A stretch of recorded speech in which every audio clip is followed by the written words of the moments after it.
ku dhaaranayaa magaca Ilaahay inaan xilkayga u guto si daacada oo danta dalka dadka iyo diintuba ku jirto dhowrana shuruucda qaranka iyo tan Jubbaland. بسم الله الرحمن الرحيم وبه نستعين على أمور الدين والدين وصلى الله على سيدنا محمد وعلى آله وصحبه وسلم أجمعين. waxaan rabaa marka hore inaan kulligiin idinku salaamo salaanta islaamka assalaamu calaykum waraxmatullahi wabarakaatu. salaanka bacdi waxaan filayaa maanta inay tahay maalin colayskeeda iyo miisaankeeda leh. waxa hadda la dhaarinayeen isugu nimidna waxay ahayd golihii cusbaa ee xukuumadda Jubbaland oo shalayna baarlamaanku uu ansixiyey in maanta laga bilaabo ay noqoto markii ay shaqadoodii hore u geli lahaayeen. hal mas'alo waxaa igaga filnaaday guddoomiyaha maxkamadda sare. mas-uuliyaddu waa taklifo ee tashriif ma aha.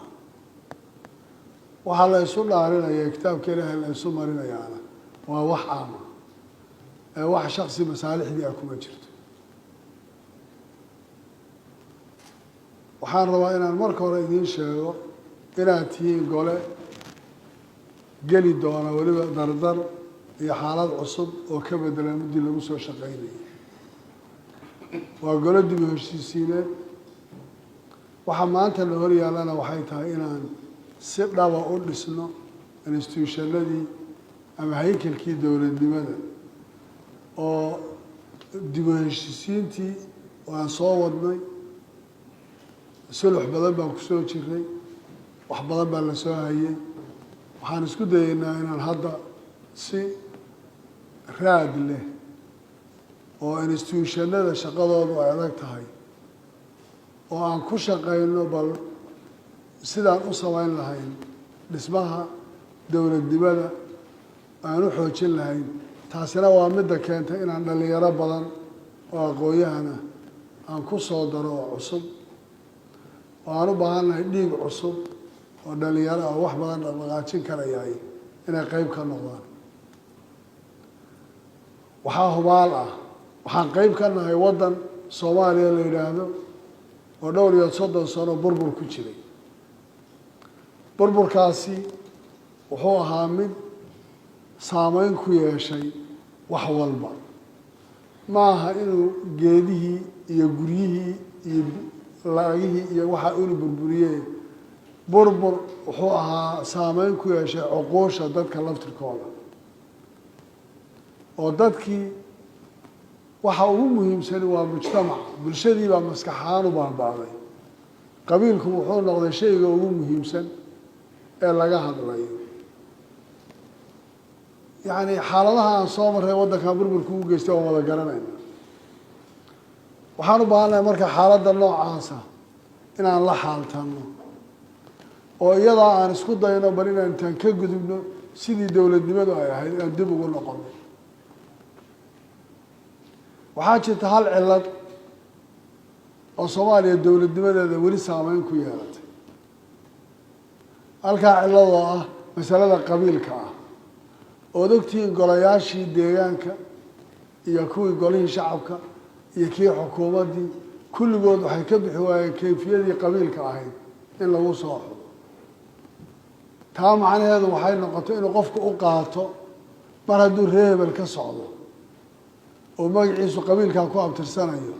waxa uu u shaqaynayaa inay qabiilkii tahay oo dhaartan macnaheedu waa in dhinac ka marto. dhaarta qabiil kuma jiro. inaan jufadii reer hebel ahay daacad u noqonayo ka mid maaha dhaarta. taasaa muhiimaddeeda iskale.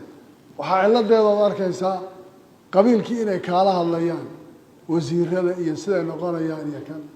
waxaan inta badan kala hadlayay kursiga aan reer hebel siiyo laakiin xulashadiisa reerku ma laha. mana keensanayaan qabiilku. saa qabiilku hadday maanta ku keenaan berri shaqadaad qabataa way kugu adkaanaysa at least xataa xildhibaanka iyo xubinta fulintii waa kala laba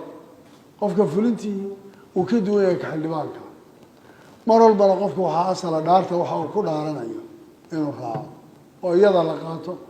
oo iyada ay noqoto waddada aan maraynayo midka asalkii waa middaas taa waxaan rabnaa marka inaan ku talagalno wax badan oo caqabado oo na hor yaalla waddanka aad u dhaaranaysaan iyo isdeedka aad u dhaaranaysaan shabaabku wada haysto caqabadana haysata waddanka Soomaaliya meeshuu marayo innaga culayska shabaabka gaarkeena u siya waxaasoo dhan dadka laga sugayo waa innaga inay arrintaas tallaabo ka qaadaan oo horey uga gudbaan oo ay xalkeeda la yimaadaan waxaanu ku soo shaqaynaynay voluntary ama tadawuc si oo iskaa ah waxaan u baahannahay inaan annaguna iskaagii duruuf baa nala xidhiidhee ka baxno dadka iyagana aan dhaqaalo u abuurno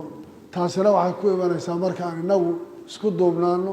shaqadeennana ay noqoto mid aan hal meel uga soo wada jeedsanayn inta asalkii waa middaas waxaan rajaynayaa waxaa ila fadhiya labadii madaxweyne ku-xigeen wasaaradihii dhisnaa ee jiray waxaan u malaynayaa wasaaradahan kusoo daray malama ee aan kusoo daray waan u kala saari doonaa labada madaxweyne inaan laba guddi u kala qaadno oo wasaaradaha ay kala wareejiyaan xilkooda u kala wareejiyaan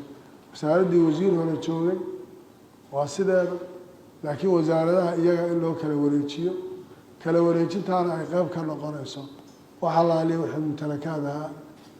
ama agab ahaa ee wasaaraddu ay lahayd in siday tahay wax walba loo wareejiyo rikoor lagu sameeyo la kala wareejiyo cid walba loo dhiibo wasaaradahooda banaayeenna waxaan isku dayaynaa inaan iyagana meel ay ku shaqeeyaan iyo aanu diyaarin commissionka shaqadiisu waxay noqon doontaa haddii loo baahdo reform kale inuu isaguna ku sameeyo agaasimayaasha guud marka wasaaraduhu xilalka la wareegaan si ay loo ilaaliyo balansiga iyo qaabka wada shaqaynta laftirkooda haddii loo baahdo taasina waxay u taallaa commissionka shaqada iyo shaqaalaha yeelan doona hadday baahi noocaasi ay timaado waxaan rabnaa wasiirku inuu garto xilka saaran iyo isaga iyo wasiir ku-xigeenka waxa ka dhexeeya iyo laamaha kale ee wasaaraddiisa ama agaasimaha guud ha noqoto ama ha noqoto agaasimo waaxeedyada jeenka ama sida maamulku uu yahay in loo aqoonsado loo garto waxaa idinkala shaqaynaya shaqaalaha rayidkaana inay noqdaan commissionka iyo wasaaradda oo u taagan iyaduna xuquuqda shaqaalaha oo u dhisan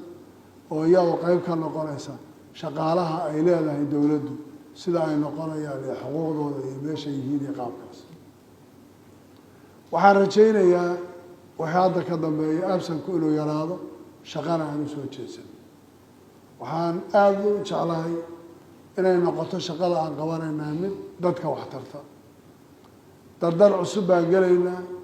waxaa aada loogu mashquulay oo shaqadii la qaban lahaa kulligeed hadda lala arki laayahay tii guud shaqada ka socota doorashada midda guud ka socota baarlamaankii see loo soo xuli extension baa la aaday waa laga soo noqday inaan ku mashquulin markaa inagu balteena aynu ku mashquulno golaha wasiirada qayb kama aha doorashada la qabanayo ee federaalka baarlamaankaaba qayb ka soo gelaya inaan isku mashquulinin markaa middaas iyo kursiga reer hebel baan hebel u rabaa iyo kanaan ku mashquulayaa qof waliba shaqada isagu uu leeyahay taa ha ku mashquulo oo middaa aynu ka shaqayno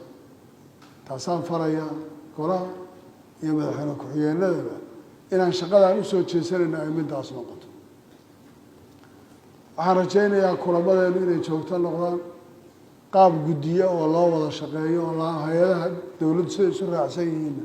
shaqooyinka gaarkaa la ysula qaban doona haddii la haydaa oo intii isku shaqaaba haddana ay shaqooyin dheeraada isla qaban doonaan aada baan u rajaynayaa saaxiibada cusub ee dhallinyarada ee golaha kusoo biirana inay wax badan kusoo kordhin doonaan intii hore golaha qaybta ka ahaydna waxaan rajaynayaa inay hawshoodu meel ay mari doonto haddii la haydaa oo intii hore barnaamijkoodu meel fiican uu mari doono hagaag uu noqon doono la marin doono taasaan iyadana rajaynaya haddii ilaahay waan isleeyahay marka hawshaas way naga dhammaan waan wada qadaynaynaa maanta haddii ilaahay yidhaahdo waan wada joogaynaa maanta oo dhan waxaan aada u rajaynayaa in golaha hawshaasi si goobjoogana aan uga wada shaqayno si cadna aan u ogaano taana ay noqoto shaqadeenu aada iyo aad baad u mahadsantihiin asalaamu calaykum waraxmat ullahi wabarakatu